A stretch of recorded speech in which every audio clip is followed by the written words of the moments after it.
Do you have advice for young people in high school? You've given a lot of people look up to you for advice, for strength to search for themselves, to find themselves. Take on some responsibility. Do something for other people. You're doing something for yourself while you're doing that, even if you don't know it, for sure, because you're a community across time. Find something to serve. Somebody to help. Someone to help. To solve. Find a job. Do your best with the customers. Don't be above your job. You're going to get an entry-level job when you're a kid. Well, what else would you want? You want to be the boss? What do you know? You don't know anything. You could be the boss of your job.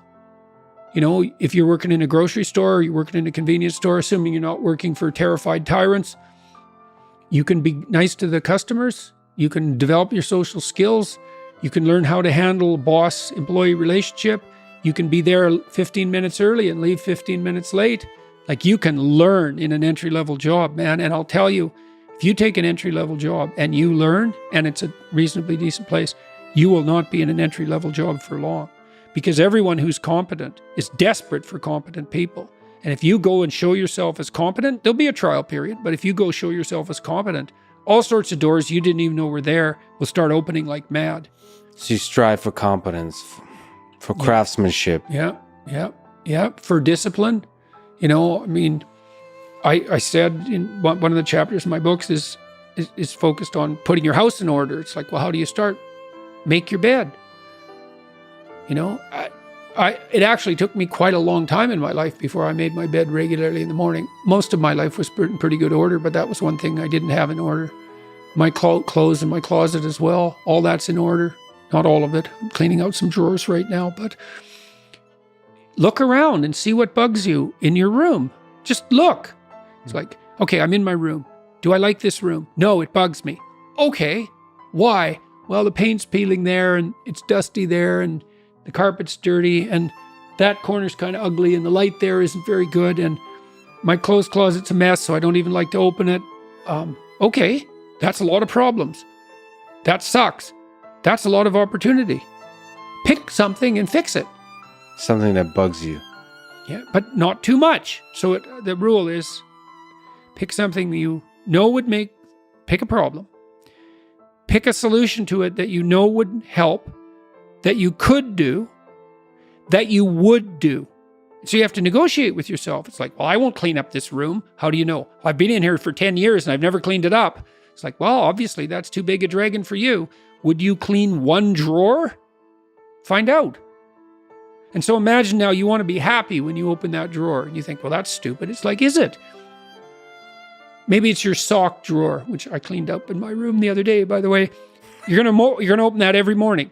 Yeah. So that's like 30 seconds of your life every day. Okay, so that's 3 minutes a week. That's 12 minutes a month. That's 2 hours a year. So maybe your life is made out of, you've got 16 hours a day. Let's figure this out. 12 in an hour, 12 in an hour, 144 in 12 hours. Yeah, let's say 200. 200 5-minute chunks. That's your life. Ladies and gentlemen, Jordan Peterson did just some math how many 5-minute chunks there are in a day. And I'm pretty sure that's pretty accurate. It's approximately right. So you got 200 5-minute chunks, and they repeat. A lot of them repeat. Mm-hmm. So if you get every one of those right, they're trivial, right? Who cares what my sock drawer looks like? It's like, fair enough, man, but that's your life. The things you repeat every day. The mundane things. Think, I could get all those mundane things right. That's the game rules. It's like, now all the mundane is in place. Now you can play, because all the mundane's in place. And this is actually true. So with children, imagine you want your children to play. Well, play is very fragile neurologically. Any competing motivation or emotion will suppress play. So everything has to be in order. Everything has to be a walled garden before the children will play. That's a good way of thinking about it. So you put everything in order and you think, oh my God, now I'm tyrannized by this order. It's like, no, you aren't, not if it's voluntary. And then the order is the precondition for the freedom. And so then all of a sudden you get all these things in order. It's like, oh, look at this. I've got some room to play here. And then maybe you're not depressed. Now, it's often not that simple, you know. It's not that that's simple. Try putting your room in order, perfect order. That's hard, man. I mean, it's a really powerful.